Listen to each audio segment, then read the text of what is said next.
Doctor Who has the ability to make us laugh, to make us cry, leave us terrified, or want us to forget the previous 50 minutes of viewing, Chris. But there have been times when a moment fell short of the mark, leaving us creasing with laughter rather than cowering behind the sofa. My name is Rich, welcome to WhoCulture, and these are 10 unintentionally funny Doctor Who moments. Number 10. Mr. DIAGORAS is absorbed, Daleks in Manhattan.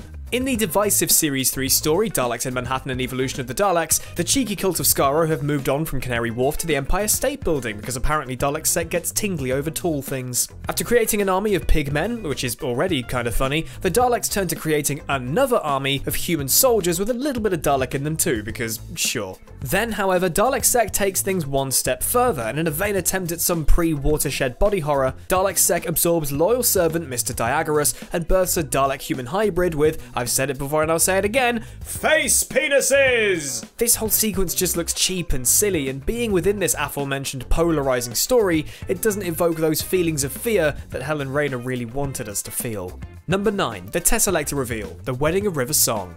Series 6 of New Who had some incredibly strong stories, such as The Doctor's Wife and The Girl Who Waited, but it was also criticised for trying to do a million things at once by the end of the series. The Wedding of River Song tries to get away with far too much, and one moment stands out as being laughably dumb. The Doctor is set to die at Lake Silencio, killed by an astronaut that turns out to be River, etc, etc, spoilers, etc. But come the climax of the scene, which we've already seen at the start of the series, this inverted commas Doctor still dies, but it's actually the Teselecta from the mid-series opener in a Matt Smith disguise, with a teeny tiny Doctor lurking in his eye. Sure, it works narratively, but boy, howdy does it take the tension out of the scene. Just look at him. Christ. Number 8. Sentient trees save the Earth in the Forest of the Night. Literally, that entry title is enough. Sentient trees save the Earth. Oh, piss off. Also, the less said about in the Forest of the Night, the better. Moving on. Number 7. The Master Eating People, The End of Time Part 1. John Simm's Master was a force to be reckoned with. After an exhilarating 2 and a bit episodes in Series 3, it was David Tennant's 10th Doctor swan song finale that saw our favourite Saxon return. The End of Time Part 1 saw the Master revived in some weird cult-like ceremony, but he returned both rather botched and rather hungry. After picking up a burger and eating the poor snack van attendant, he proceeds to scoff his lunch rather enthusiastically in front of 2 understandably uncomfortable characters. After they attempt to leave the scene, the Master proceeds to leap into the air and crash down onto those helpless chaps, skull-faced and all. Now, while it's meant to be scary, it's all rather goofy. Now, don't get me wrong, Doctor Who is prone to the good old goof, of course, but this just didn't really land all that well. Also this. Look at him go. No thanks. Number 6. Mr. Halpen becomes an Ood, Planet of the Ood.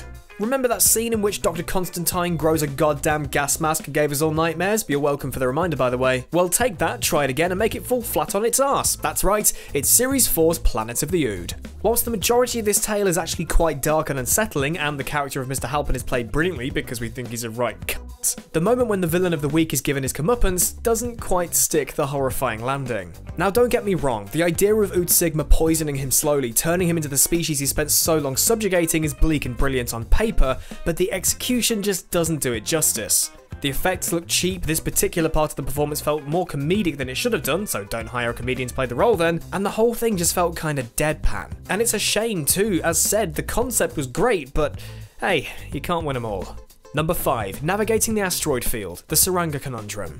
Oh boy, this one is a doozy, and yes, we're going to get to that other Chibnall era episode later, you're welcome. The TSURANGA Conundrum was a mess from start to finish, and that's honestly putting it nicely. The characters are flat and boring, the set is incredibly repetitive, and the pating, I just want to drop kick the fucker. However, the real winner of the Frozen Turd on a Stick award is the sequence in which Team Bland fly the TSURANGA ship through an asteroid field. After strapping some LEDs to their head and trying to find the G-spots of the air in front of them, the lack of any visuals of the ship actually traversing said asteroid field makes this look more like something from CBBC Stupid than from Doctor Who.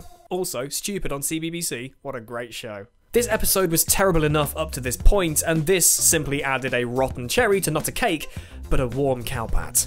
Number 4. Pursued by Professor Lazarus, the Lazarus Experiment. TV special effects, especially during the 2000s, were always very hit and miss, and Doctor Who really put some guff on our screens back then. Series 3's The Lazarus Experiment is a prime example of that. Now, do you remember when Saddam Hussein was apparently stockpiling PlayStation 2s for military use? Well, actually it was the BBC, because they were using that hardware to render this monstrosity, and yes, that's me making a very long-form joke about this guy looking like he's from a PS2 game. You're welcome. While conceptually Lazarus' transformation is horrifying, and I'm sure you can't think of anything worse than being chased through a dark building by Big Scorpion Face, this is one of those times where it is far more apparent the live-action actors are reacting to absolutely nothing. Speaking of a Big Scorpion Face, why an actual face? Why? You could have done something like, I don't know, these guys from Nikola Tesla's Night of Terror for the face, but instead use a picture of Mark Gatiss photographed with a potato. Brilliant. Number 3, the ending monologue, Orphan 55. Okay, here we go.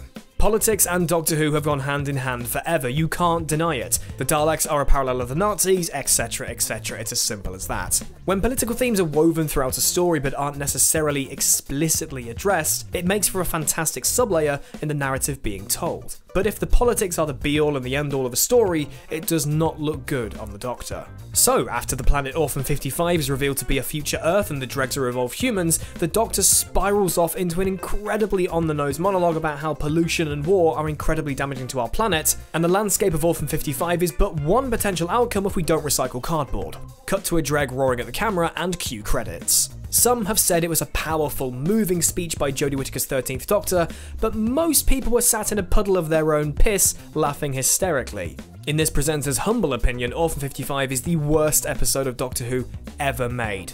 But that doesn't include Benny. Praise Benny. Number 2, the shirtless Doctor gets tortured, Dalek.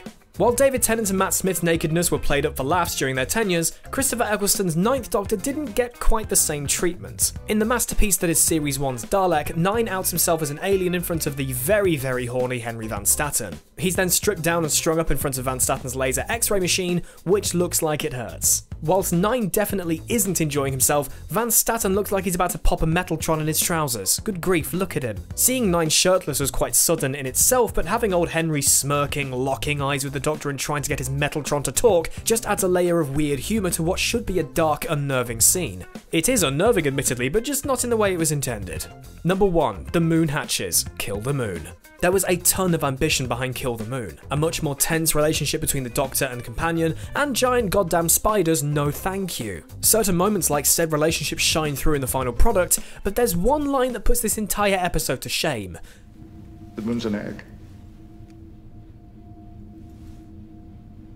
Similar to In the Forest of the Night, the audience are just expected to accept these ridiculous things. Now, Doctor Who has done a ton to mess with the reality we know in the past, like the royal family apparently being werewolves and that bees are aliens, but making the moon a damn egg might be a step too far, because, you know, if the moon goes, the entire world's a bit bollocks, the seas will flood or whatever, I'm not a scientist, something like that. So the shot of the moon hatching from the beach isn't only weird in itself, the fact the creature that emerged from said egg lays another one immediately after, an object that's bigger than its body, just makes the whole threat of the moon just disappearing completely disappear.